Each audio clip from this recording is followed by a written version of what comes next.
Students, पिछले turn पर हमने सिल्क मॉथ की लाइफ हिस्ट्री पढ़ी थी। आज हम उसके आगे सिल्क मॉथ का कल्चर कैसे किया जाता है, उसकी इंडस्ट्री कैसे तैयार की, उसकी इंडस्ट्री के लिए हमारे को क्या क्या चीज़ों की ज़रूरत होती है, आज हम ये पढ़ेंगे। तो इसके जो दूसरी आवश्यकताएं हैं वो हैं, सबसे पहले मचाना, रेशम कीट को पालने के लिए। दूसरा है रेयरिंग ट्रे, शहतूत के पत्तों के साथ रेशम कीट के अंडों को रखने के लिए। तीसरा है बुनने वाली ट्रे या चंद्राकिस ट्रे, स्पिनिंग ट्रे भी जिसको हम कहते हैं, पूर्ण विकसित इल्लियों को रखने के लिए जो कि प्यूपा स्टेज तक पहुंचने वाली हों। चॉपिंग नाइफ, पत्तियां काटने के लिए, शहतूत की पत्तियों को छोटे छोटे टुकड़ों में काटने के लिए। डालास, शहतूत की पत्ती लाने के लिए। टोकरियां, शहतूत की पत्तियों को वितरित करने के लिए। हाइग्रोमीटर, वातावरण में आर्द्रता का प्रतिशत नापने के लिए। थर्मामीटर, कमरे का तापमान लेने के लिए। और ओवन, रेशम कीट की कुछ अवस्थाओं को नियंत्रित ताप पर रखने के लिए। फ्रीजर, अगली पीढ़ी के लिए अंडे या बीज संग्रहित करने के लिए। तो इन सब चीज़ों की ये बेसिक नीड्स हैं जो कि हमें रेशम या सिल्क कल्चर इंडस्ट्री के लिए आवश्यकता होती है। तो सबसे पहले हम ये तय करेंगे कि हमें कौन सी वाली जो सिल्क मॉथ है उसको पालना है। तो यूजुअली इंडिया के अंदर बॉम्बिक्स मोराई जो है उसको उसके क्लाइमेटिक कंडीशंस के अकॉर्डिंग पालना आसान रहता है। पालन पोषण के लिए मौसम जैसे बसंत हो, आरंभिक शरद हो और शरद ऋतु के अंत को देखते हुए हम इन जो स्पीशीज़ है उनको हम पालन पोषण करते हैं। एंड मलबरी जो हम काम में लेते हैं इंडिया के अंदर, मलबरी की दो स्पीशीज़ या रेसेस काम में लेते हैं, मोरस अल्बा लिन और मोरस इंडिका लिन। मोरस इंडिका लिन ये और भारत का ओरिजिनल प्लांट है जिसे कि हम सामान्य भाषा में शहतूत भी कहते हैं। इसे भी फलों व रेशम कीट पालन के लिए उगाया जाता है। नाउ कि किस तरह से हम रेयरिंग ऑफ सिल्कवर्म करते हैं, रेशम कीट का लालन पालन करते हैं। सामान्यतः समझा जाता है कि पालन पोषण का अर्थ केवल इल्लियों को भोजन कराने से ही नहीं होता, किंतु यह अंडे देने से लेकर एस्टिवेशन, हाइबरनेशन, अंडे सेना, इल्लियों की प्रारंभिक अवस्थाओं की देखभाल से लेकर कोकून बनाने तक की जो सभी क्रियाएं होती हैं जो कि पालन पोषण के अंतर्गत आती हैं, यह भी होना चाहिए। तो पालन पोषण के अंदर केवल फूड देना नहीं है बल्कि उसकी सारी स्टेजेस को किस तरह से हमें देखभाल करनी है उसको हम पालन पोषण कहते हैं। नाउ ड्रेनेज मैनेजमेंट किस तरह से किया जाता है, बीजगार का प्रबंधन।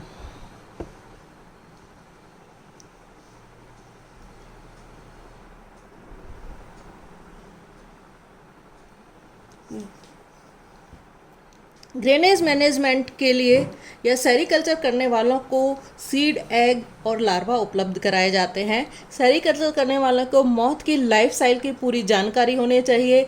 जब वो लार्वा का या सीड्स का चुनाव कर रहे हों तो ध्यान रखना चाहिए कि उनमें कोई डिजीज़ नहीं हो, यदि और प्यूपा ज़्यादा मरने वाले नहीं हो। तो इस तरह के से चेक करके पहले इस तरह के जो प्यूपाज हैं उनको अलग कर देना चाहिए।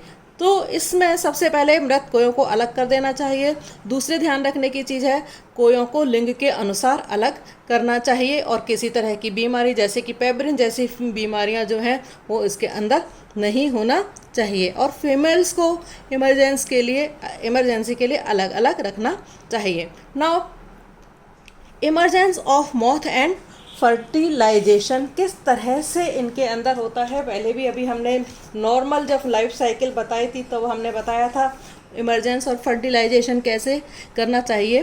तो कोकून को रूम टेम्परेचर पर रखना चाहिए। जब वयस्क कीट बाहर आते हैं तो स्वभाव के अनुसार मेल फीमेल के चारों ओर चक्कर काटते हैं। मेल एक्टिव होता है और फीमेल सुस्त या इनएक्टिव होती है, उड़ नहीं सकती है। तो इसी समय पर मेल और फीमेल को अलग अलग केजेस में रख देना चाहिए। फिर हमें अपनी मनपसंद वैरायटी लेकर के ही उनके अंदर मैटिंग करानी चाहिए। अलग अलग समूह के मेल और फीमेल्स में मैटिंग होनी चाहिए। मेल्स तुरंत मैटिंग शुरू कर देते हैं और इसके बाद एग लेइंग भी तुरंत होना शुरू हो जाती है। तो जो एग लेइंग जो एग्स होते हैं उन्हीं को ही हम सीड कहते हैं, जिनको कि हम 4 डिग्री सेंटीग्रेड पर स्टरलाइज करके रख सकते हैं। हैचिंग, क्योंकि ये वॉरेसियस होते हैं, इस समय इनको कंट्रोल करना आवश्यक होता है, इसलिए अलग अलग समय पर निकली हुई इल्लियों के समूह को अलग अलग रखना चाहिए। शहतूत की पत्ती अत्यंत नरम, आर्द्रतापूर्ण और तापमान उचित होना चाहिए, इसलिए अंड निक्षेपण और अंडज उत्पत्ति मीन एग लेइंग और हैचिंग को की देखभाल जो है वो ध्यान पूर्वक करनी चाहिए।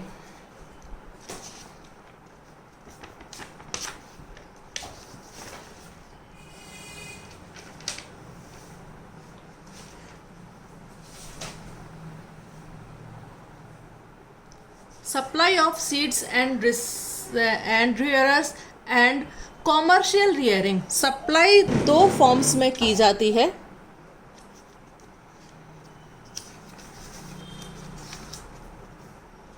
या तो एग की सप्लाई करते हैं या फिर सेकंड इंस्टार लार्वा को हम सप्लाई के लिए उचित मानते हैं। यदि एग की सप्लाई करनी होती है तो एग के जो पालन करता है उनको इनके पालन के बारे में बहुत जानकारी होने की ज़रूरत है, लेकिन यदि हम लार्वा इस्तेमाल करते हैं तो सेकंड इंस्टार लार्वा मार्केट में देने के लिए सही रहता है, जिसको कि हम आसानी से पाल सकते हैं।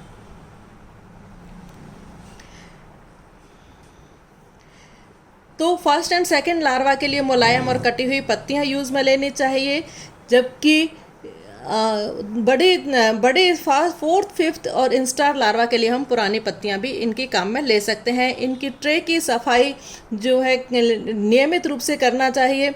रूम में 60 to 70% नमी होनी चाहिए, जिससे कि पत्तियां सूखे नहीं। पत्तियों को गीले कपड़ों में रख करके रखना चाहिए, जिससे कि वो हमेशा नरम रहे। एक साथ बहुत ज़्यादा इल्ली पालनी नहीं चाहिए, क्योंकि वो इल्ली ज़्यादा पालने से वो कुपोषण का शिकार हो सकती हैं, उनको भोजन की मात्रा कम ज़्यादा मिल सकती है। जो मचाना बनाया है, जो उनकी जगह होती है, वहाँ पर इनको ट्रेस को इनको नायलॉन के जालीदार कपड़े से ढक करके रखना चाहिए। पूर्ण वृद्धि प्राप्त जो बिल्कुल ग्रोथ कर जाता है फिफ्थ इंस्टार लार्वा, वो फिर बाद में फूड लेना बंद कर देते हैं। इस समय वो शहतूत की पत्तियों के किनारे पर स्थित होकर चिपचिपे पदार्थ का सीक्रेशन शुरू कर देते हैं, और प्यूपा अवस्था में ये जो फिफ्थ इंस्टार लार्वा है फोर्थ मोल्टिंग के बाद में प्यूपा अवस्था में बदलने लग जाता है। इनका जो फर्स्ट इंस्टार वाला के लिए टेम्परेचर है वो 27 डिग्री होना चाहिए, सेकंड के लिए भी 27, थर्ड इंस्टार लार्वा के लिए 25 डिग्री सेंटीग्रेड, फोर्थ के लिए 24 डिग्री सेंटीग्रेड और फिफ्थ के लिए 23 डिग्री सेंटीग्रेड इनका टेम्परेचर होना चाहिए। नाउ जब हमें स्पिनिंग ऑफ कोकून्स किस तरह से करते हैं, फोर्थ मोल्टिंग के बाद में फिफ्थ इंस्टार लार्वा में जब बदल जाता है और उसके बाद में प्यूपा का बनना शुरू हो जाता है, तो स्पिनिंग तब शुरू होती है जब पूर्ण वयस्क लार्वा भोजन लेना बंद कर देती है, अपनी रेशम ग्रंथियों से चिपचिपा पदार्थ सीक्रेशन करना शुरू कर देती है। इस समय कैटरपिलर को स्पिनिंग ट्रे में ट्रांसफ़र कर देते हैं और उनको थोड़ी देर हल्की या तिरछे सूर्य की रोशनी देते हैं। इस समय स्पिनिंग जो है वो 3 दिन के अंदर पूरी हो जाती है, और उसके बाद में जो लार्वा है उसका या प्यूपा जो है वो कोकून स्टेज में आ जाता है। नाउ सेरीकल्चर की लास्ट स्टेज होती है कोकून का बन जाना। क्वालिटी ऑफ कोकून किस तरह की होती है, क्या कैसी होनी चाहिए? कोकून की क्वालिटी कच्चे रेशम की पैदावार, धागे की लंबाई, धागाकरण का गुण, धागे की टूटन मीन्स धागे की स्प्लिटिंग के ऊपर डिपेंड करती है। मार्केटिंग, इसके बाद में जब कोकून्स तैयार हो जाता है तो उसके बाद में इनको मार्केटिंग के लिए ये तैयार हो जाते हैं। कोकून बनने के बाद में इंडस्ट्री में फिर क्या करना चाहिए, उसके बाद में पोस्ट कोकून प्रोसेसिंग या कोया पक्षी संसाधन जिसको कहते हैं किया जाता है। इसमें सबसे पहले स्टिफलिंग की जाती है। स्टिफलिंग क्या होती है? कोयों के अंदर प्यूपा मारने की क्रिया को स्टिफलिंग कहते हैं। स्टिफलिंग के लिए 8 से 10 दिन पुराने कोया जिनमें से इंसेक्ट बाहर नहीं निकला हुआ हो उसको हम काम में लेते हैं। तो स्टिफलिंग करने के लिए या तो हम उनको गर्म पानी में उबाल लेते हैं, या फिर उन्हें हम भाप देते हैं, या फिर हमें तेज़ धूप में रखते हैं 3-4 दिन के लिए, या फिर उनका फ्यूमिगेशन या धूमन करते हैं। तो इस तरह से जो प्यूपा हैं वो कोयों के अंदर मर जाते हैं। कोयों को फिर पानी में उबालने पर रेशम के ऊपरी धागे मुलायम हो जाते हैं तथा वो एक दूसरे से चिपके होने से आसानी से निकल जाते हैं। स्टिफलिंग के बाद में जो दूसरी प्रोसेस आती है, रीलिंग एंड स्पिनिंग। मरे हुए कोकून के धागे निकालने की प्रक्रिया को रीलिंग कहते हैं। इसके लिए रीलिंग करने के लिए इन कोकून्स को 4 या 5 कोकून्स को के धागों के स्वतंत्र सिरों को पकड़कर एक विशेष प्रकार की लकड़ी के छिद्र या आइलेट्स में से गुजारते हुए ध्यान रखते हैं कि इन सभी धागों को बटकर एक धागा बन रहा हो, जिसे फिर एक बड़े चक्र पर लपेट दिया जाता है, जहां से इस धागों को चरखियों या स्पूल पर लपेटते हैं। इस प्रकार चरखी से प्राप्त धागे को हम रील्ड सिल्क या धागाकृत रेशम कहते हैं। तो दूसरा है स्पन रेशम।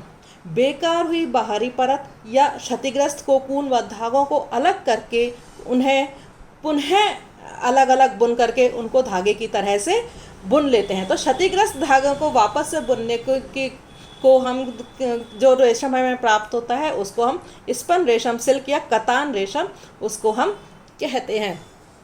पक्का रेशम प्राप्त करने के लिए कच्चे रेशम को पुनः पानी में उबालते हैं तथा उन्हें अम्ल द्वारा या फर्मेंटेशन द्वारा इसको शुद्ध करते हैं और पुनः इसको चमक आने तक सावधानी से बार बार धोते हैं। तो इस तरह के सिल्क को लास्ट में हम फाइबर सिल्क कहते हैं।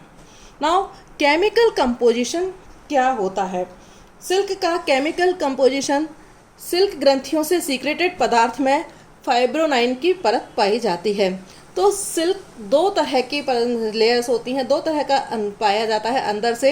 एक तो दृढ़ प्रत्यास्थ और जल में अघुलनशील प्रोटीन जो कि 75% पार्ट बनाता है। दूसरा जिलेटिन भाग जो कि आसानी से गर्म पानी में घुल जाता है। इसके अलावा इसमें कुछ वैक्स और कुछ केराटिनॉइड्स पिगमेंट्स भी इसके अंदर पाए जाते हैं।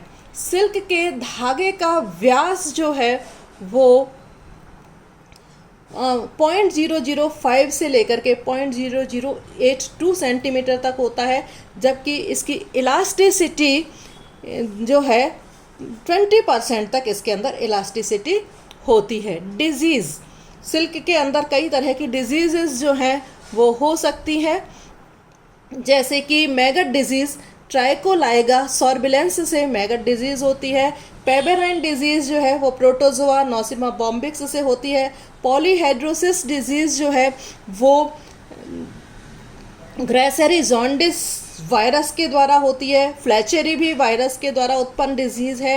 एंड ग्रीन मस्कार्डिन फफूंद के द्वारा जो कि स्पीकारिया प्रासिना के द्वारा होती है। तो स्टूडेंट्स, इसमें ध्यान रखने की चीज़ है कि आप लोगों को डिजीज़ के नाम ज़रूर आपको याद होने चाहिए। केमिकल कंपोजिशन आपको पता होना चाहिए। Fibre silk, spun silk, reed silk क्या होता है ये आपको पता होना चाहिए। स्टिफलिंग किसे कहते हैं पता होना चाहिए। रीलिंग किसे कहते हैं ये सब आपको पता होना चाहिए। Thank you.